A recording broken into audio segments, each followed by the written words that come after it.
That has worked so far as Pittsburgh almost out of the red zone, and DeClerc with the hand block.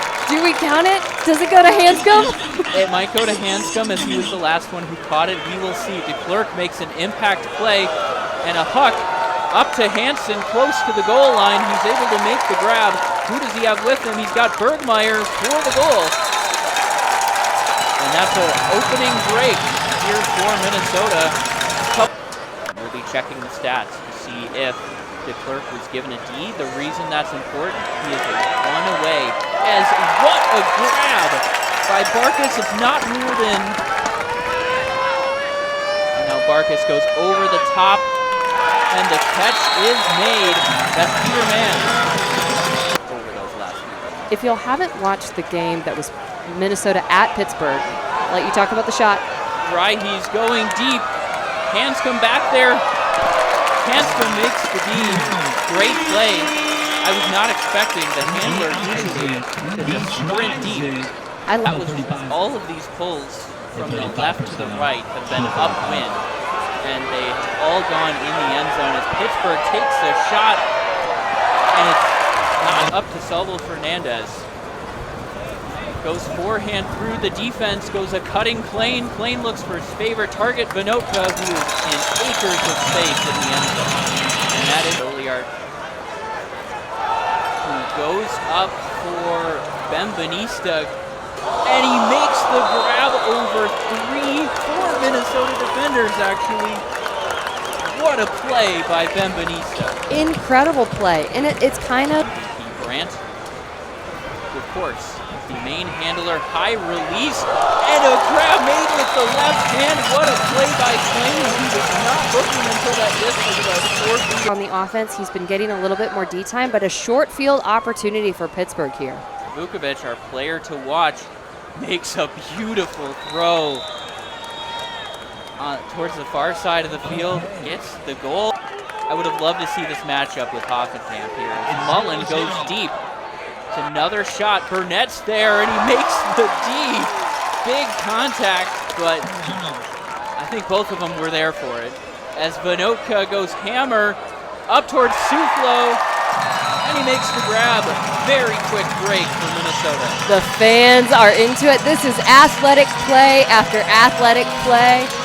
And you know, Suflo said what he needed to do, getting some of the options, they're getting motions, and when they're throwing deep, they're generally throwing to one-on-one matchups like this one. That's right. This is Carl Johnson against Colin Berry. It's looking like it's going to go out the back. Berry just has the recovery speed to beat Carl Johnson.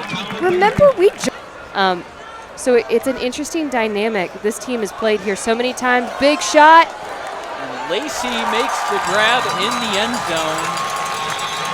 And a great foot for the goal there. Beautiful toss. Able to find the space as now Landis sends it up. This is Vinotka against Repperman. Repperman goes and he makes the grab. He's huge for their offense, and he brings it back, and Pittsburgh's on a roll. That's a second break, and got up to midfield this way as Cousins with a great play for Vandy Mortel. Didn't take the end zone shot, takes it now, and Cousins keeps the toe in with 17 seconds left. Interesting catch there by Mast. He'll go deep for Mullen. Lacey's got the closing speed, a tip, and Burnett is there to mop up the rest, clean up the garbage. It's that help defense. Lacey really takes the front line. Now, and this is where Landis has been taking those shots. He goes hammer over the top in between two Pittsburgh players, almost a collision. That is safe play from Christian Johnson. He was within range. Put pressure, and look at this zigzag. You can't call it a zipper because that means something else in Ultimate, but I really like that quick change of field.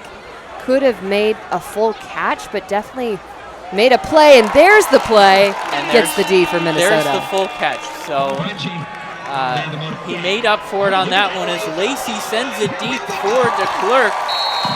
And Minnesota has the break to go up 16-8 with just over a minute left. you know, and that's the value. Soufflo, I think, knew that he couldn't make the play, but still interposed himself, interrupting the line of sight, and maybe caused Pittsburgh to go up early.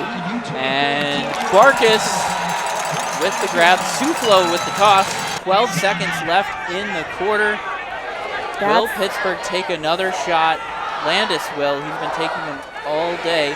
Gets the disc up to McMonigal, who takes the shot up towards the end zone. 3 defenders. It's Bembanista again! And he makes the grab. That's the 4th time he's done that. The 4th time he's done that. That was incredible. On the clock, they got the disc. And now a switch. As Landis goes deep again. He's been the one taking those shots, and Oliart, excuse me. Holds initially. And the script has really been flipped here in this last quarter.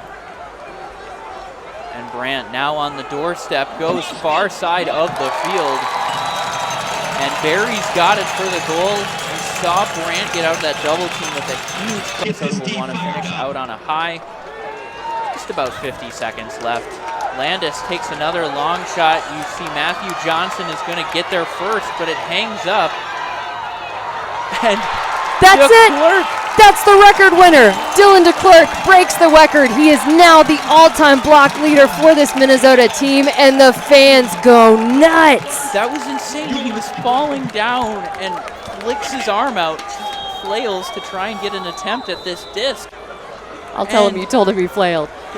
But unable to find Plain, who was unable to make the adjustment after finding the disc. As Walt Johnson goes deep to finish off this game. Clock expires. This will still count. And Pittsburgh makes the grab. That's Vukovic. Right at the end of the game, you thought it was going to be Bembanista based on how this game went. And Pittsburgh ends up, winning this 4th quarter 7-4. Man, if you're Winchell, you've got such food for thought. It's an electric night. Dylan DeClercq gets that D. But Pittsburgh won the end of quarter opportunities time and again in this game. That's an area, you've got your big man there. That's got to be so frustrating for Minnesota.